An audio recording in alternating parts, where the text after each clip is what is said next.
Today we are going to save a good handful of friends. But no, by this I don't mean that having friends is a bad thing. What we don't want is to always depend on them to go sailing. So today we are going to learn the basics of sailing solo.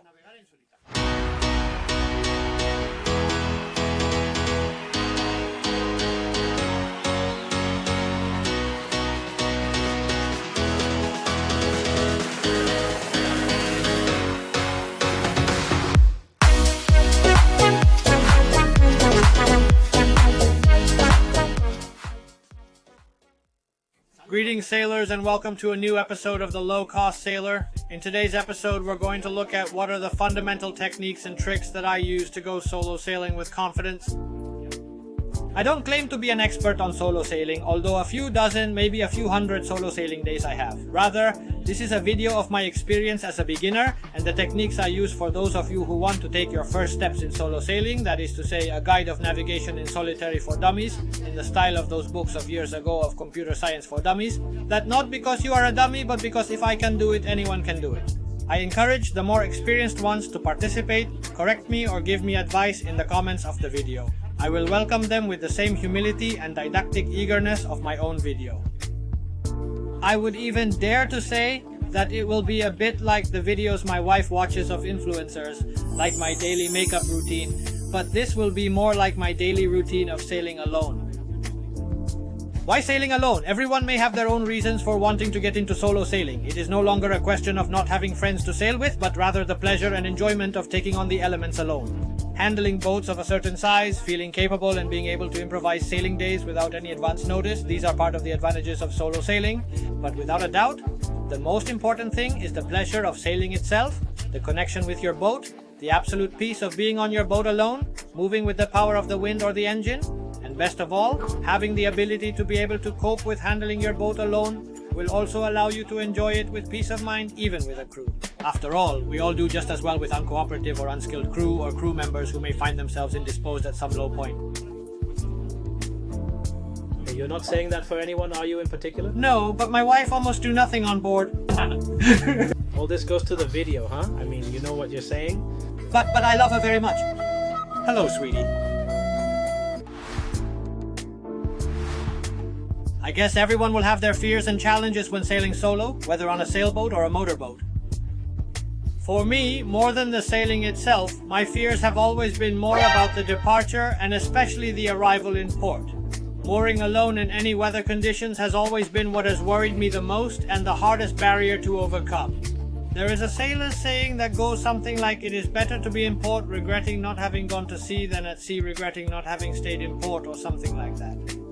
When sailing it is easier because in the end it is up to you whether you decide to motor out, take out only the mainsail and save yourself work on tacking, or only the Genoa and go downwind, or take out the whole cloth. So the circumstances and your confidence will allow you to choose, but the first step is to dare to go out solo. I suppose the challenge of sailing will also depend on the size of the boat. I, with my 32-footer, sail solo with confidence, especially when the actual wind doesn't exceed 20 knots or so, but I usually choose calm and beautiful days for solo sailing. When it's really windy, I already go out with friends, so if you're willing to give it a try, let's get to it. Preparation? As I told you, my biggest fears have always been around the entry and exit of the port. My boat is a simple and noble boat that is easy to sail. It is simply rigged and I only have a furling Genoa and mainsail, which limits the difficulty during navigation. On the other hand, in motoring it has a small engine with a fixed propeller, without any kind of test lice and only one rudder blade, which makes it not very manageable in reverse. It seems that unless you have a lot of startup, in reverse it only likes to turn to port side. Expecting that, well, one adapts. The first thing is that I usually dock with the boat to the dock. That ensures that I have maximum maneuverability when returning to port. Since if the circumstances are bad, a lot of wind from the side for example, I can simply decide not to go out. I tell you that it is good to study the weather before. I use Winguru and Windy a lot, but another thing is when you have already gone out, it was a great day, it gets bad, and you really want to go back or you need to return to port and dock. In that case, you will need that maneuver to be as easy as possible. Have the moorings well set, I leave them at the dock ready. To have good fenders, to have them well prepared, in fact with good fenders. Having boats on the sides will be even better to be able to dock, because when you enter a little bit of the bow you are going to be boxed in and you will not get out of the place. With that idea, I have lined my dock with fenders, basically, putting a good bow fender that you will see that it is very useful both when you arrive and to facilitate the exit, and then a lot of fenders that I have already put around the edge, which I have made them with pool noodles of the Chinese shop, the thicker I found, and that work like hell, and are infinitely cheaper than these super cool blue nautical fenders. The basics, I always sail with a life vest when I'm alone. In sheltered waters with one of the Decathlon, which is a warm vest but also gives flotation, and in open waters with one of those self-inflatable ones with built-in harness and a couple of lines with carabiners that I use if I have to hook somewhere to secure. And as I sail a lot in the Bay of Santander, which has a lot of commercial traffic and is also a relatively narrow channel, I always carry my Chinese radio. You have the link in the description of the video, which I keep tuned to channel 16 and channel 11, which is port control. The advantage of this radio is that it is very cheap, it can get wet, that is, it can withstand water, it is dual channel, that is, if someone speaks on channel 16, it switches to channel 16, if someone speaks on channel 11, which is the other one I carry, it switches to channel 11, and the no to more, is that it is also a music radio. So if you are listening to the normal radio, when they also speak on any of the channels you have tuned in, it automatically switches there, and then when they are silent, it switches back to the music. There you have the integrated flashlight that accidentally turned on. And you can put it there like this, blinking. This will really screw Carlos the camera, see? Well, thanks to the radio and listening to the port control channel, well, I anticipate. For example, I know when they're calling the dock workers and a big ship is coming in, so I'm thinking, a big ship is coming in, I'm going to move to one place or another on the channel. In fact, the same radio when, for example, I anchor and I take it to do paddle surfing, then I also take it as is waterproof, it does not give me any problem. In addition, this is more out of habit than necessity, I usually take the tablet with the bow camera and the AIS with the boats around me, which I have mounted on the Raspberry Pi which is over there, and to which we will dedicate an episode at some point. But well, if you want me to go into more detail about these things, tell me in the comments and we'll dedicate some video to them. Let's get down to business, the routine of a day's sailing. The first thing I do is remove the covers, disconnect the shore power cable and start the engine. This way I give the engine time to warm up a little and also to check that everything works well. I had a stage in which the engine left me stranded every now and then. Then I prepare the tablet and the radio in its support, and from the tablet itself I turn on the instruments, the sounder and the bow camera.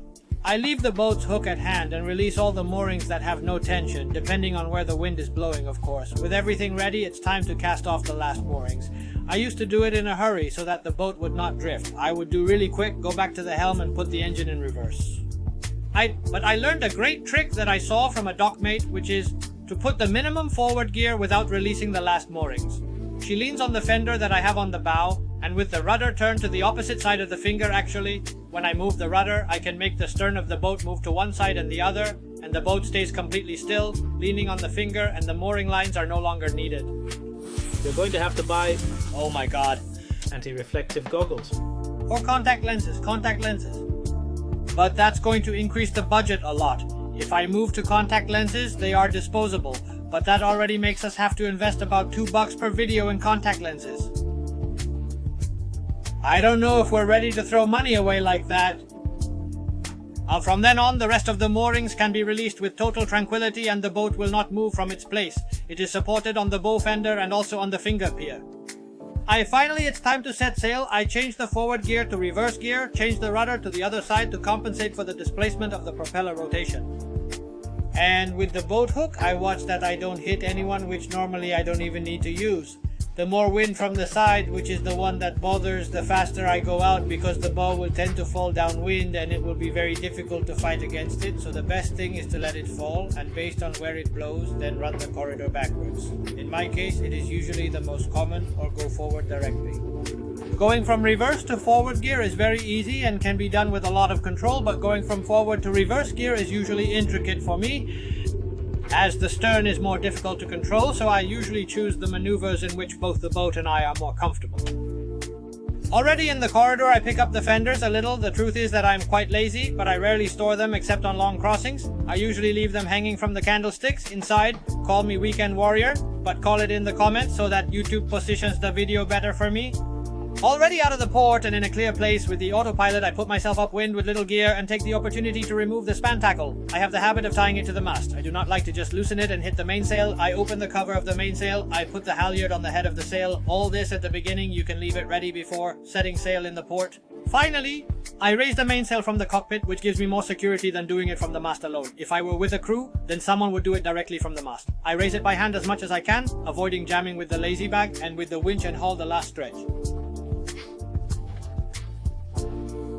I coil the halyard and leave it ready in case the mainsail has to be lowered in an emergency. Chase the mainsail accordingly, get on course, take the engine out of gear, start sailing with the mainsail, and if all has gone well, stop the engine and the desired silence arrives. By this time I have usually taken the autopilot off and I'm steering by hand. If it is very windy or I am very lazy, I happily continue only with the mainsail. Otherwise, as usual, I fall off a little and start to unroll the Genoa. I unroll it in a controlled way. I don't let it out all at once because the line can end up tangled in the furler and then there is no one capable to refurl it, and not being able to furl the sails when arriving at port could be a real problem, especially if you are alone. I do this operation indifferently, with or without the autopilot, depending on the wind, and with this, I am now happily sailing under sail. Then if you are lucky, the wind will be favorable and you will have to do few maneuvers, but in Santander, there are few of those days, and almost always it is a matter of upwind, upwind, upwind in a narrow channel, so you have to do a lot of tacking. In fact, I consider that this is really a hard sport when you are sailing alone. If you sail only with the mainsail, then the tacking is done on its own. You just turn the rudder and you don't have to do anything else, but the boat is quite slow and a bit unbalanced. Even so, it is a good way to gain confidence on your own and you will not have to make great efforts. If you are one of the rich that has a self-tacking jib, then it is really easy. I tried one on a rented boat and it's a piece of cake. If not, the maneuver is not very complicated either. You can do it with the autopilot that normally has an option to change the course to 90 degrees. In mine is giving the +1 and the +10 buttons at the same time, and in that case the pilot handles the rudder and you only have to worry about releasing one side and hauling on the other. I started that way, but my autopilot didn't work very well back then, and at first it went a bit crazy until I fixed the wind vane. So I usually do it by hand. I leave the winch handle ready on the winch where I'm going to have to haul, and the sheet with 2 or 3 turns already all set up and with a bit of tension. And in the other winch, I remove the bight and bring the sheet to the wheel, holding by hand. With a tiller it would be similar, maybe holding it between the legs or something like that. I take the sheet on the other side with the other hand without tension and turn the wheel just enough so that the tack is not too fast and gives me time. When the Genoa starts to load on the opposite side, I remove all the turns at full speed from the winch. Sometimes I do it cowboy style, other times I get close to the winch and haul as much as I can by hand for the new sheet, making sure that the sheet I have released does not jam. Before hauling with the winch, I correct the course a little. I almost put the tiller on the right course, and then with a little calm I finish hauling the Genoa as much as necessary, usually until it almost touches the shroud. And that's it, I'm sailing calmly. Once I'm sailing a course, I can catch my breath, enjoy a little, look out from one side or the other, and so that the sails don't obstruct my vision, I often use the tablet where I have the cameras, or also the plotter where I see the boats around. Depending on the day, there may be time to stop, anchor, either using the anchor, thanks to the remote control that I installed in one of the episodes, or by hooking onto a buoy, especially in the off-season, which I can get one for free. On downwind courses, everything is calmer, easier to handle the boat, less heel, and when I have to run dead downwind since I don't have a spinnaker or gennaker, I'm poor, and it didn't come with the boat, well, I just have to go with wing and wing. That requires some finesse at the helm, especially if the wind is light, or if you come across one of the most famous waves of the Bay of Biscay. You will say the Vaca Gigante? The Zumaya wave? No. The one that the harbor pilots make every time they pass by at full speed.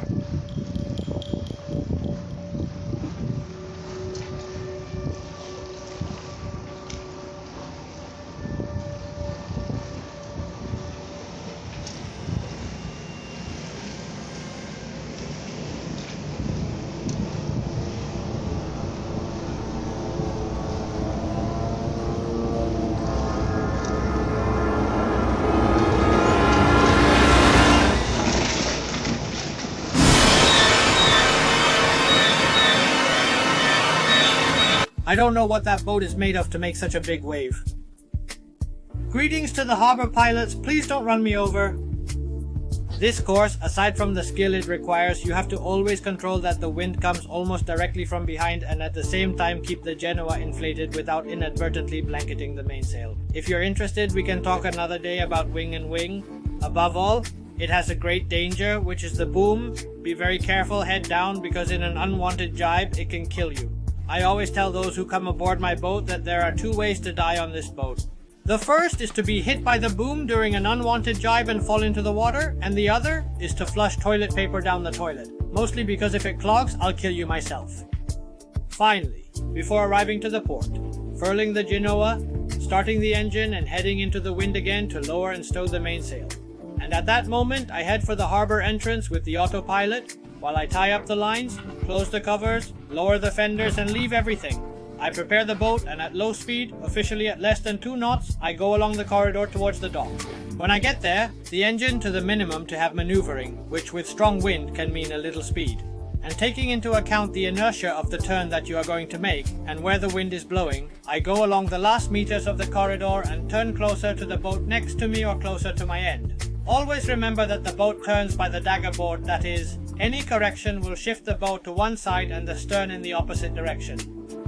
When the boat is already inside and before hitting the bow fender, a good reverse thrust to remove almost all the inertia. At that moment, I go to the bow with the boat's hook to take the bow line that corresponds so that the boat does not get out of place. As we have him well boxed in with only one line at the bow, we already have the boat moored.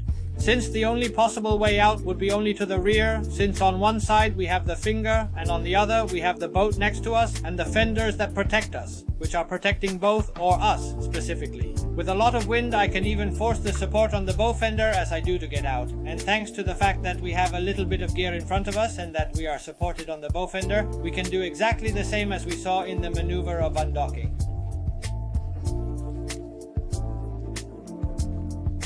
With the bow line already attached, or even with the boat's hook attached, I have a strategically placed line to redirect the bow towards the fender, and I'm already calm. I tie the other bow line, the side, and the rest of the moorings, helping me a little with the engine to tighten some of them. And that's it. You can pack up, go home, and binge watch all the videos from the Low Cost Sailor on YouTube.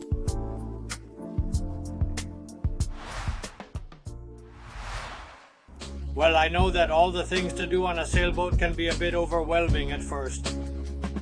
The truth is that my wife gets very stressed out watching me go back and forth and move around the boat when she is with me. But it's all a matter of planning ahead and anticipating what's going to happen. The scariest thing is the docking and undocking maneuvers, but it's all a matter of practicing a lot, knowing your boat well and anticipating situations a bit. Also, everything you can protect yourselves with fenders, protecting your dock will help you a lot.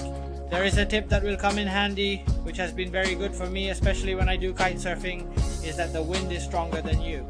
You can try to fight it, but sooner or later it's going to win. So with little inertia, if you don't have a lot of speed, if you don't have a lot of power, if there's no motor, the best thing to do is to count on the wind winning. And if you know that, for example, you're going to drop the bow towards the wind, if you know that, for example, the bow is going to fall to one side, use it to your advantage and count on it and calculate your maneuver to use it to your advantage. I'm also aware that I'm still just a beginner, and in the end, the veterans watching this video, who know much more about sailing than I do, are probably pulling their hair out watching the things I do. That's what the comments are for. You can comment below, help us out. We won't take it badly. We admit we're not the ones who know the most about this. Even if you think we've maybe gotten ourselves into a bit of a pickle by making a video about sailing and you're thinking, you guys stick to your thing, to hell with that DIY stuff, well, we'll go back to DIY. But our intention is to make a different video from time to time and mix them with the DIY videos that we still have. Hundreds and hundreds of birds on us. Every day will be a different experience, but you'll always have that sense of self-sufficiency that will fill you up a lot. And above all, the peace and tranquility of sailing completely solo, feeling like you're the ones in control. That doesn't mean that sailing with friends, sailing with people isn't a really fun, social thing that will also bring you a lot of things. And most importantly, it will help you face situations with a lot more wind, with a much more adrenaline, with more heels and go up in level, so both are perfectly compatible. But the purpose of this video is to let you know that you are not always going to need crew members to sail.